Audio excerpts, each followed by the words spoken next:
यार अगर आपको ये लगा कि फर्जी पाकिस्तानी मिस्टर बीन के हाथों ठगे जाने से नाराज जिम्बाब्वे के हाथों T20 वर्ल्ड कप में पाकिस्तान की हार पाकिस्तान में सबसे ज्यादा चौंका देने वाली चीज होने वाली है तो यू वर मिस्टेकन, क्योंकि पाकिस्तान ने कहा रुको जरा सब्र करो। हेलो शाम शर्मा शो के इस एपिसोड में आपका बहुत बहुत स्वागत है। मैं हूं सेकुलरिज्म का सीईओ शाम शर्मा। आज मुझसे जुड़ने के लिए, आज का ये एपिसोड देखने के लिए आपका बहुत बहुत धन्यवाद और आप सबको एक सेकुलर प्रणाम। तो पाकिस्तान के शशि थरूर यानी इमरान खान तो हाल में ही एक रैली में गोली मार दी गई, लेकिन गोली सिर्फ इनके पैर पर लगी और इमरान खान अब खतरे से बाहर हैं। और इमरान खान के ऊपर ये जो अटैक हुआ है उसके बाद बहुत सारे लोग बहुत सारी थ्योरीज निकाल रहे हैं कि भाई इनके ऊपर अटैक क्यों हुआ और कौन था इस अटैक के पीछे। अब देखिए, इन थ्योरीज को समझने के पहले सबसे पहले हमें यह समझना जरूरी है कि इमरान खान पावर में आए कैसे और इमरान खान की पाकिस्तान के बाप यानी इंडियन आर्मी छोटे वाले बाप यानी पाकिस्तानी आर्मी के साथ कैसी रिलेशनशिप है। तो देखिए, इमरान खान 2018 में एक बड़े मार्जिन के साथ तब्दीली का नारा लगाकर पावर में आए थे। And this boy says, वो पाकिस्तान को बदलना चाहते थे, करप्शन से मुक्त करना चाहते थे, एक रियासत पुदीना मदीना रियासत मदीना बनाना चाहते थे। बेसिकली इस्लामिक दुनिया का एक नया सेंटर पाकिस्तान को बनाना चाहते थे। और इस इलेक्शन प्लैंक पर उनको पाकिस्तानी पब्लिक से बहुत सपोर्ट मिला और यह भी माना जाता था कि इमरान खान पाकिस्तानी आर्मी के भी चहेते कैंडिडेट हैं, क्योंकि पाकिस्तानी आर्मी से भी इमरान खान को बहुत सपोर्ट मिल रहा था। इनफैक्ट जो मीडिया आउटलेट्स इमरान खान के अपोनेंट्स के फेवर में बोलते थे, उन मीडिया आउटलेट्स की कवरेज बंद करा दी जाती थी इलेक्शन के समय पर। और इलेक्शन जीतने के बाद इमरान खान ने काफी पब्लिकली ये भी कहा था कि वो और आर्मी एकजुट हैं। लेकिन अफसोस, इमरान खान साहब का नया मदीना बनाने का सपना केजरीवाल जी के दिल्ली को लंदन बनाने के सपने की तरफ ही निकल गया, जिन्होंने लंदन के बजाय दिल्ली को अटलांटिस बना दिया। इमरान खान के ऊपर आरोप लगाया गया कि उन्होंने पाकिस्तान की इकोनॉमी को बहुत बुरी तरह से मिसमैनेज किया है और उन्होंने पाकिस्तान की रिलेशनशिप सऊदी अरेबिया, अमेरिका और चाइना से भी बहुत खराब कर दी है। और याद रखिए कि पाकिस्तान अक्सर भीख मांगने के लिए इन्हीं 3 देशों के पास जाता है। इन्हीं 3 देशों के भीख पर पाकिस्तान का पेट पलता है। इनके ऊपर और भी आरोप लगाए गए हैं कि भाई वो अपनी बात से ज्यादा अपनी बीवी पिंकी पीरनी की बात ज्यादा सुनते हैं। उनके बारे में तो ये भी खबर आई थी कि इलेक्शन जीतने के लिए उन्होंने अपनी बीवी से वरदान मांगा था, जिस वरदान के बदले में उन्होंने अपने बीवी के 2 जिन्नों को 2 टन की मीट भी खिलाया था। Gin is the secret of his energy. और इन सब के साथ साथ इमरान खान की हालत और भी खराब तब हुई जब इन्होंने पाकिस्तानी आर्मी से लड़ाई करनी शुरू की। पाकिस्तानी आर्मी चाहती थी कि इमरान खान ISI के हेड फैज हमीद को रिप्लेस करें, लेकिन इमरान खान फैज हमीद को हटाना नहीं चाहते थे। तो इवेंचुअली इन सारी रीजंस की वजह से इमरान खान के सर के ऊपर से आर्मी का हाथ उसी तरह से हट गया जैसे रशिया के अटैक करते ही यूक्रेन के सर से अमेरिका का हाथ हट गया। और ये माना जाता है कि आर्मी ने इमरान खान की ऑपोजिशन के साथ कोलैबोरेट करके एक नो कॉन्फिडेंस वोट करवाकर इमरान खान को पावर से हटवा दिया। अब इमरान खान ने शतरंज की ये चाल खेल दी कि उन्होंने कहा कि भाई अमेरिका ने पाकिस्तानी आर्मी के साथ मिलकर इमरान खान को पावर से हटाया है। अब ये बड़ी शातिर चाल थी, क्योंकि पाकिस्तानी आर्मी को अमेरिकन कुफारों के साथ जोड़कर इमरान खान ने बहुत सारे पाकिस्तानियों को आर्मी के खिलाफ कर दिया है और अपनी तरफ कर दिया है। तो पावर से निकलने के बावजूद अभी भी इमरान खान बहुत पॉपुलर है। इनकी रैलियों में हजारों हजार लोग आते हैं। लेकिन मैं इमरान खान जी को सलाह देना चाहता हूं कि देखिए, अगर आप सही मायने में एक पॉपुलर लीडर बनना चाहते हैं तो इंडिया के जरा एक्चुअल पॉपुलर लीडर को देखिए। अगर आप राहुल गांधी जी की तरह सड़क पर अपने आप को सूत नहीं रहे हैं तो क्या लीडर बनिएगा आप। तो पाकिस्तानियों में इनकी पॉपुलैरिटी बहुत हाई है, उसके साथ साथ खुद पश्तून होते हुए जो पश्तून पॉपुलेशन है पाकिस्तान की, उनमें भी इनकी पॉपुलैरिटी बहुत हाई है। इमरान खान ने गर्दन पकड़ रखी है पंजाब की, इसलिए इनकी सांसें नहीं आ रही। पाकिस्तानी आर्मी में 70 से लेकर 80% पंजाबी हैं। पाकिस्तानी ब्यूरोक्रेसी में 70 से 80% पंजाबी हैं।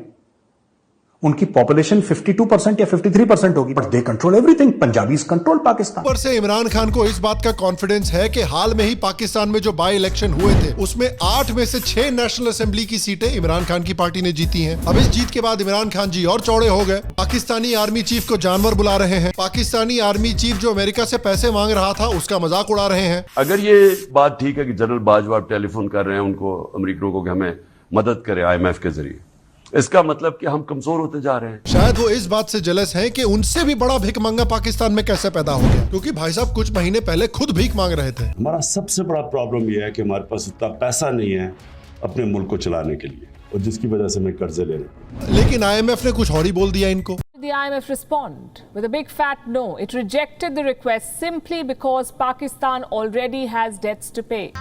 गजब बेइज्जती है। यहाँ तक कि आर्मी चीफ को मीर जाफर से कंपेयर कर रहे हैं, पाकिस्तानी प्राइम मिनिस्टर को चोर बोल रहे हैं, पाकिस्तानियों को आर्मी का गुलाम बोल रहे हैं और इलेक्शन कमिश्नर को देशद्रोही बोल रहे हैं। यहाँ तक कि खुल्लम खुल्ला ISI को एक्सपोज करने की बात कर रहे हैं, ऐसी ISI जिसके बारे में पाकिस्तान में किसी को बोलने की हिम्मत नहीं होती है। और अगर इतना काफी नहीं था तो भाई साहब पिछले कुछ महीनों में इंडिया की भी तारीफ कर चुके हैं। लेकिन मैं आपको ये कह दूं कि वो एक बड़े खुददार कौम है।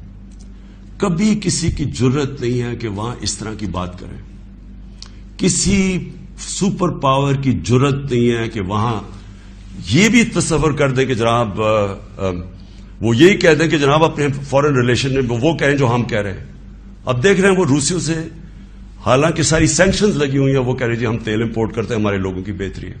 तो इमरान खान का भी यही प्रॉब्लम है। मतलब पाकिस्तानी आर्मी की इमरान खान से कितनी जल रही होगी आप समझने की कोशिश कीजिए। और इमरान खान और पाकिस्तानी आर्मी के बीच की मुठभेड़ को देखकर इंडिया कितना खुश हो रहा होगा वो सोचिए। तो बेसिकली इमरान खान हाथ धोकर आर्मी के पीछे पड़ गए हैं और उन्होंने डिमांड किया है कि पाकिस्तान में फ्रेश इलेक्शंस किए जाए। वो इस समय पर इस्लामाबाद की तरफ मार्च कर रहे हैं और उन्होंने कहा है कि 10 नवंबर को वो इस्लामाबाद पहुंचेंगे, जिसके बाद फ्रेश इलेक्शंस को अनाउंस किया जाएगा। और इस्लामाबाद पहुंचने के जस्ट पहले ही इमरान खान के ऊपर अटैक हुआ है। अब अटैकर ने यह कहा है कि मेरे पीछे किसी का हाथ नहीं है, मैंने इनके ऊपर अपनी मर्जी से अटैक किया क्योंकि ये अजान के समय पर लाउड स्पीकर चला रहे थे। एक केले के लिए इतना झमेला कर रहा है तू यार। तो अब जब हम इमरान खान और आर्मी के बीच की रिलेशनशिप को समझ गए हैं, तो अब आइए जरा थ्योरीज की बात करते हैं कि कौन हो सकता है इस अटैक के पीछे। भाई सबसे पहले तो आती है हमारे पास फॉल्स फ्लैग वाली थ्योरी, यानी कि इमरान खान ने ये अटैक अपने ऊपर ही करवाया है ताकि पाकिस्तानियों के बीच इनकी पॉपुलैरिटी और भी बढ़े, आर्मी के ऊपर और भी ज्यादा प्रेशर बने और आर्मी को मजबूर होकर फ्रेश इलेक्शंस करवाने पड़े। दूसरी थ्योरी ये है कि भाई ये अटैक इनके ऊपर आर्मी ने करवाया है। लेकिन यार आप सोचिए कि ISI अगर चाहती है किसी को मारना तो वो आदमी बचता तो है नहीं।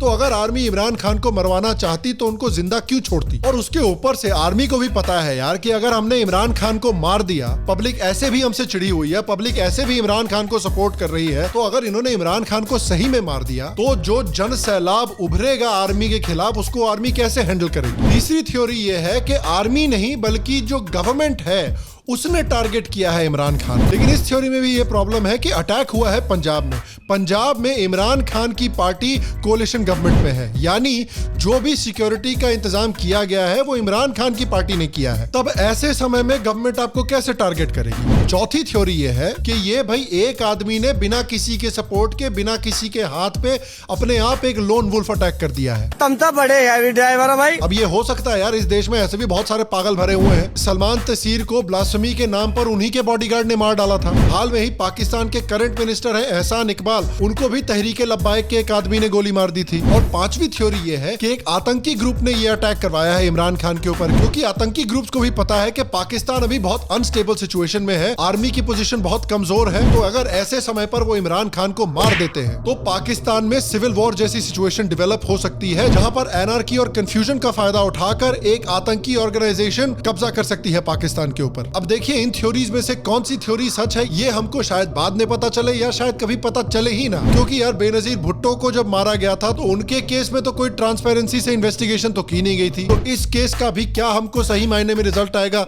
ये तो आप ही समझ लीजिए। लेकिन अब इस अटैक का रिजल्ट ये हुआ है कि इमरान खान तो बच गए, ये भाई साहब ममता बनर्जी से इंस्पिरेशन लेके प्लास्टर लगा के पहुंच गए हैं कैमरा के सामने और पाकिस्तानी प्राइम मिनिस्टर के ऊपर और ISI के ऊपर और आर्मी के ऊपर ब्लेम लगा रहे हैं इस अटैक का। और इस वजह से सही मायने में एक जन सैलाब उभर कर आया है आर्मी के खिलाफ। आर्मी को सड़कों पर गालियां दी जा रही हैं। ये जो गुंडागर्दी है इसके पीछे बाकी है। आर्मी के हेडक्वार्टर्स के सामने, आर्मी के बड़े बड़े ऑफिसेस के सामने प्रोटेस्ट किए जा रहे हैं। पाकिस्तानी टैंक जो जनरली युद्ध में बेइज्जत होते हैं उनको अपने देश में भी बेइज्जती का सामना करना पड़ रहा है। जिस देश ने दशकों तक भारत में आजादी के नारों को फंड किया है उस देश में आज खुद आजादी के नारे लग रहे हैं।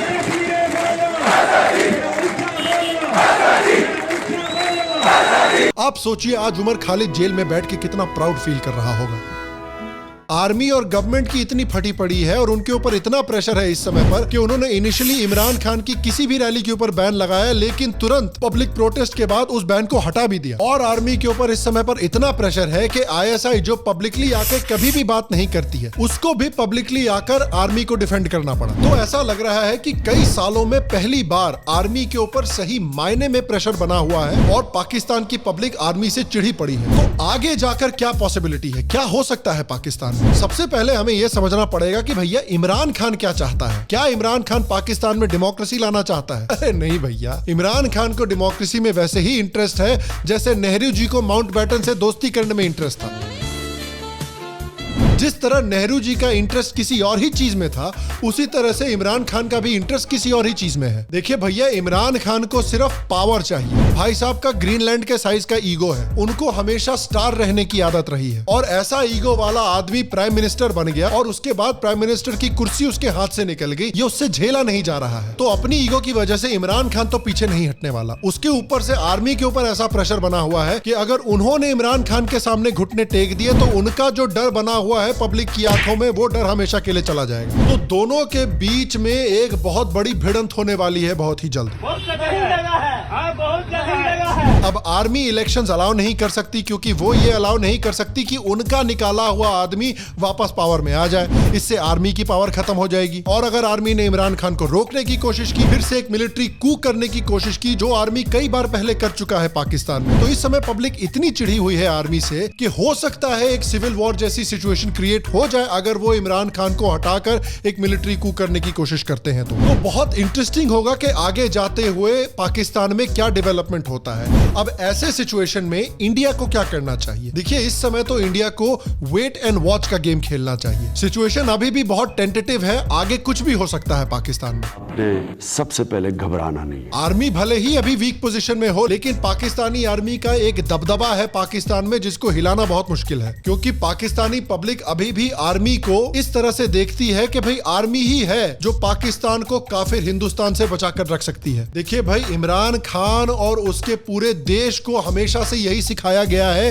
कि चाहे कुछ भी हो जाए, काफिर हिंदुस्तान से दोस्ती नहीं करनी। लेकिन अगर पाकिस्तान में सिविल वॉर जैसी सिचुएशन उभर कर आती है तो शायद एक ऐसी अपॉर्चुनिटी आए इंडिया के सामने कि पीओके को वापस लेने का एक छोटा सा विंडो खुल जाए। हाल में ही याद रखिए, डिफेंस मिनिस्टर ने भी बोला था कि जब तक गिलगिट बाल्टिस्तान तक पहुंच नहीं जाता तब तक इंडिया चैन की सांस नहीं लेगा। इनफैक्ट चिनौर कोर के कमांडर ने भी कहा है कि जिस दिन हमको डिफेंस मिनिस्टर से आदेश आ जाते हैं उस दिन हम गिलगिट बाल्टिस्तान को लेने के लिए तैयार हैं। अब देखिए, मुझे पता है कि जम्मू कश्मीर में 2023 में इलेक्शन आने वाले हैं और हो सकता है कि जो डिफेंस मिनिस्टर ने स्टेटमेंट दिया था वो इलेक्शन के लिए दिया था, पाकिस्तान में क्या हो रहा है उसको देखते हुए नहीं दिया था। लेकिन यार देखिए, आपको भी पता है, इंडियन गवर्नमेंट को भी पता है कि पाकिस्तान में अभी सिचुएशन बहुत उथल पुथल वाली हो रखी है और हमने भी देखा है कि ये गवर्नमेंट बड़े बड़े स्टेप्स ले सकती है। इन्होंने राम मंदिर वाला इतना बड़ा डिसीजन लिया, इन्होंने आर्टिकल 370 को एब्रोगेट कर दिया जो कोई भी नहीं एक्सपेक्ट कर रहा था, इन्होंने सीएए को भी पास करवा दिया। लेकिन मैं आपसे पूछना चाहता हूं कि आपको क्या लगता है कि आगे जाते हुए पाकिस्तान में क्या सिचुएशन होने वाली है? आपके हिसाब से क्या होगा? नीचे कमेंट सेक्शन में मुझे जरूर बताएं। बाकी अगर आपको आज का एपिसोड पसंद आया तो प्लीज आज के एपिसोड को एक लाइक दीजिए, एक थम्स अप दीजिए। नीचे कमेंट सेक्शन में मुझे ये भी बताइए कि आगे आप मुझे और किस टॉपिक को एक्सप्लेन करते हुए देखना चाहते हैं। अगर आप शाम शर्मा शो का नया मर्च चेकआउट करना चाहते हैं तो मर्च स्टोर पर क्लिक करके चेकआउट करें और मग क्लब को भी ज्वाइन करें। बाकी मैं आपसे अगले एपिसोड में मिलूंगा और तब तक स्वस्थ रहें, सुखी रहें, फिर मिलेंगे। और आप सबको एक सेक्युलर प्रणाम। और सबसे पहले तो आपने घबराना नहीं है।